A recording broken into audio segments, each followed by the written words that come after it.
yaitu menginterview salah satu guide yang ada di Makassar. Dan hari ini kami sudah mendatangkan seorang guide yang bernama Pak Mursyid. Selamat sore Pak. Selamat sore. Mohon maaf sebelumnya, Ya. kami akan mencari Bapak tentang Oke. tentang guide. Ya. Ini pariwisata. Oke. Sebelumnya Bapak lulusan dari Oke, baik. Jadi saya namanya Mursyid Wajuana ya. Ya biasa dipanggil Mur atau dipanggil Mursyid.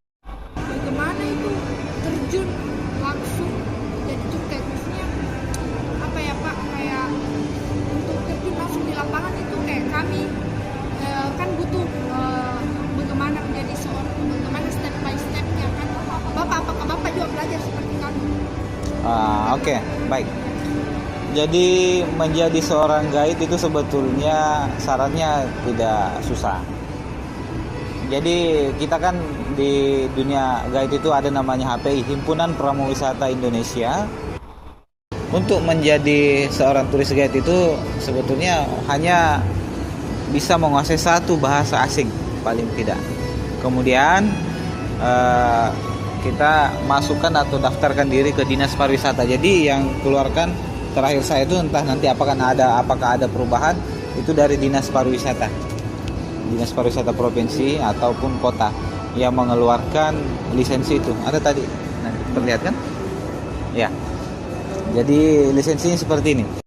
Lisensi ini sangat penting karena kalau kita menjadi seorang pemandu di lapangan tanpa lisensi itu kita bisa ditahan sama polisi pariwisata.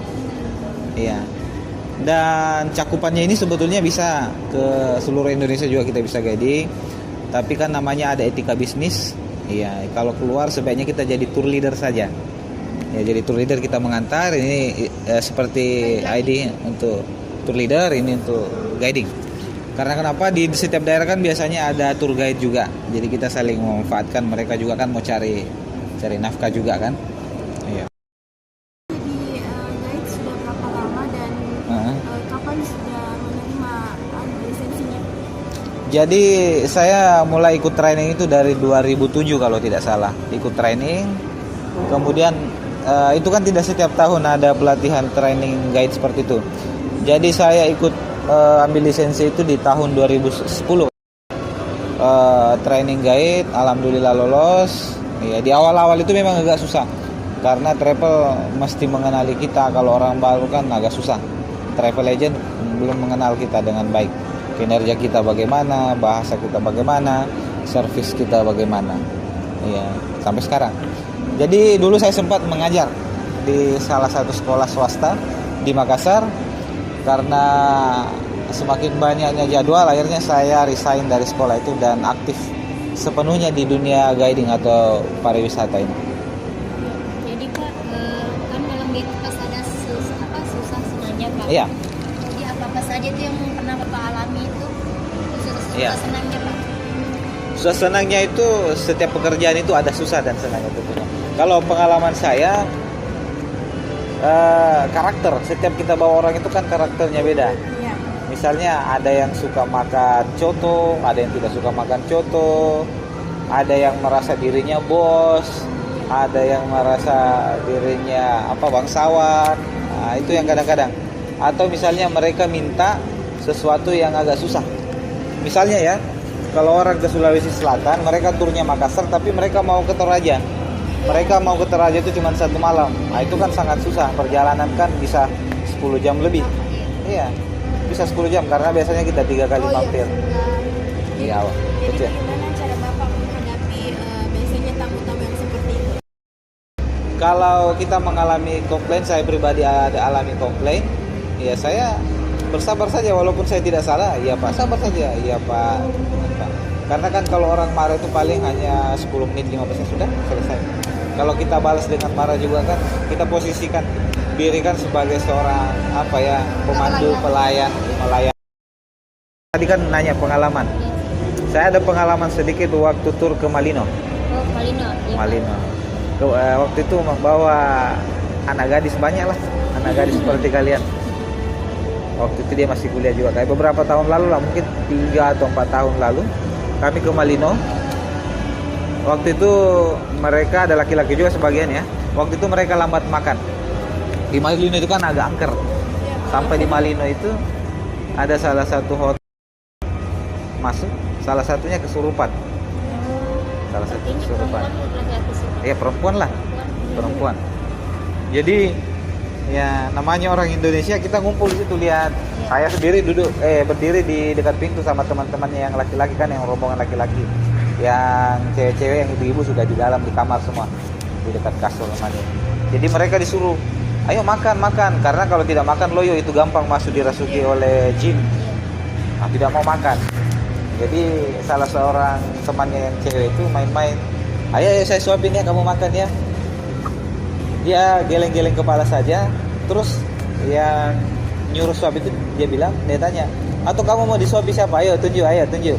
Nah, tidak lama dia angkat tangan, dia nunjuk saya, tapi dia tidak lihat. Dia nunjuk gini. Wah, saya langsung gemetar.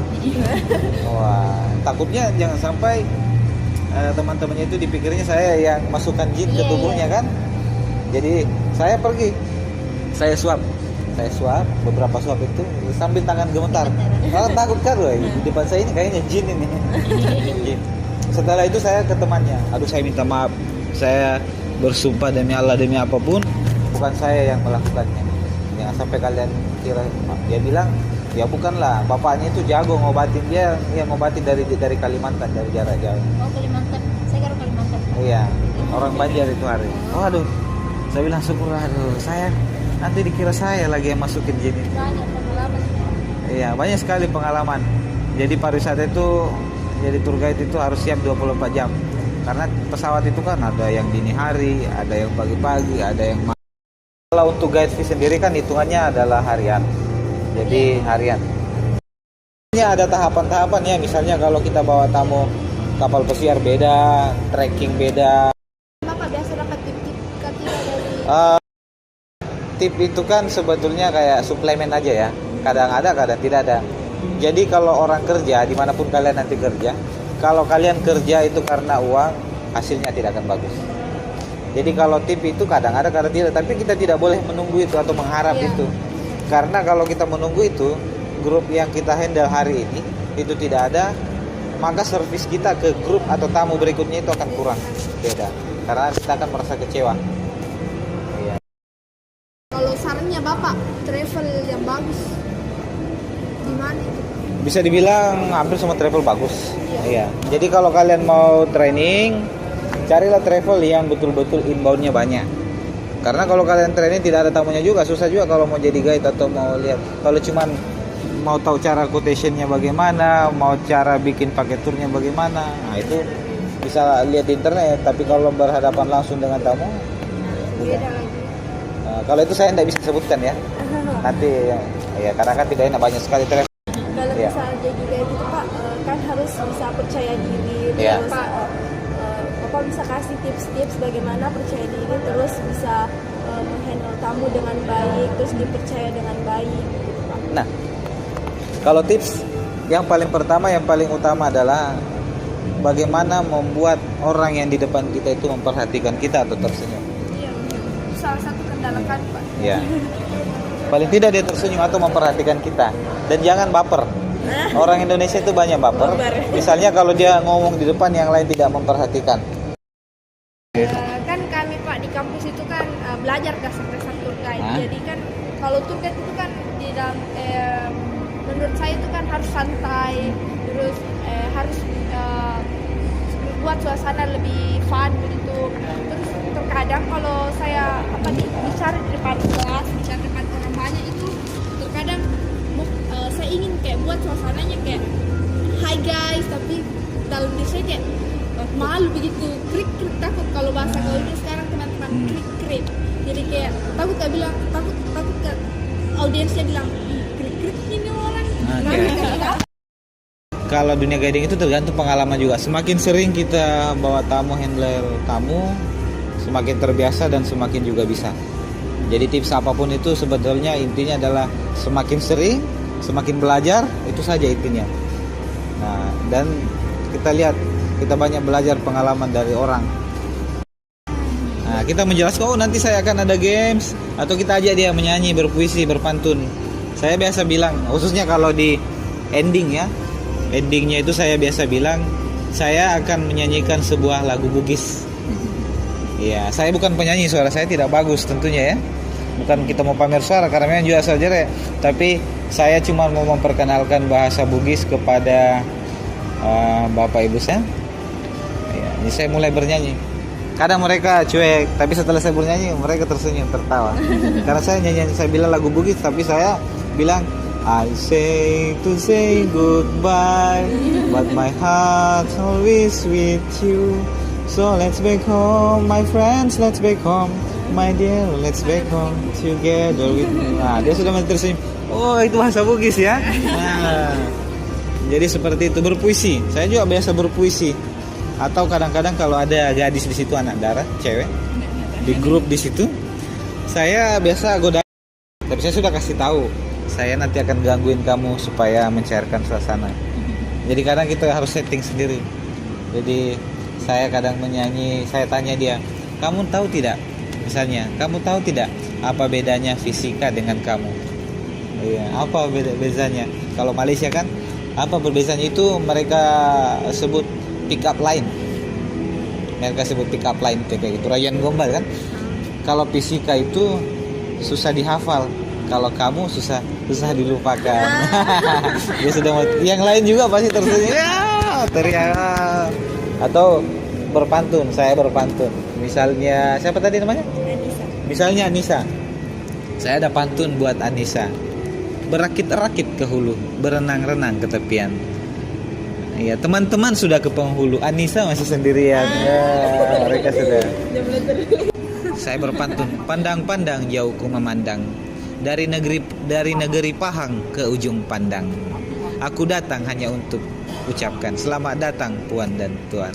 Nah, mereka sudah bilang, kamu tahu juga ya negeri Pahang. Di Malaysia kan ada satu negeri, provinsi, itu namanya negeri Pahang.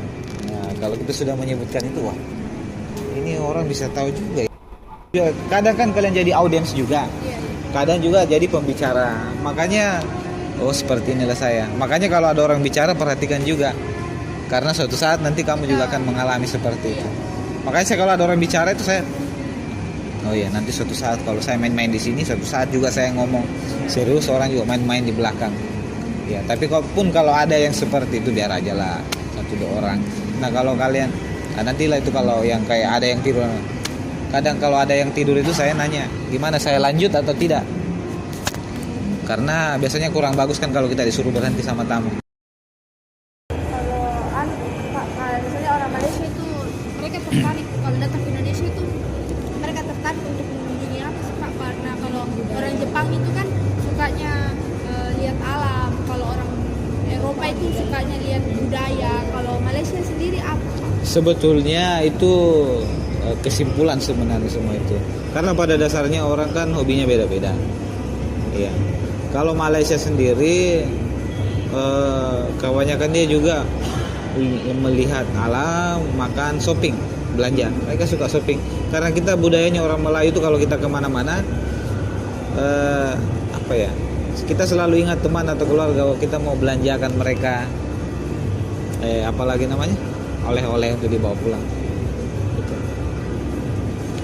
Mungkin sekian Pak pertanyaan kami. Tapi tunggu dulu Pak. Silakan. Jadi kita tarik kesimpulan apakah pekerjaan tour guide itu menjamin begitu Pak? Atau bagaimana? Oke, baik. Jadi segala sesuatu itu kan sudah ditakdirkan sama Tuhan. Apapun pekerjaan kita, banyak sedikitnya uang, begitu-begitu juga yang akan habis. 10.000 uangnya hari ini, 10.000 juga habis. Besok 100.000, 100.000 juga habis. Intinya adalah disyukuri, intinya adalah kita berbuat bekerja. Karena kalau kita memaksakan sesuatu juga nanti akan tidak bisa atau jelek hasilnya. Ya, paham kan ya, maksudnya? Iya. Terima kasih atas waktunya Pak dan maaf kami merepotkan. Oh, tidak masalah. Terima kasih sudah membantu kami mengerjakan tugas dan meluangkan waktunya ya Pak. Oke guys, itulah wawancara kami hari ini. Semoga bermanfaat bagi kalian semua dan watching.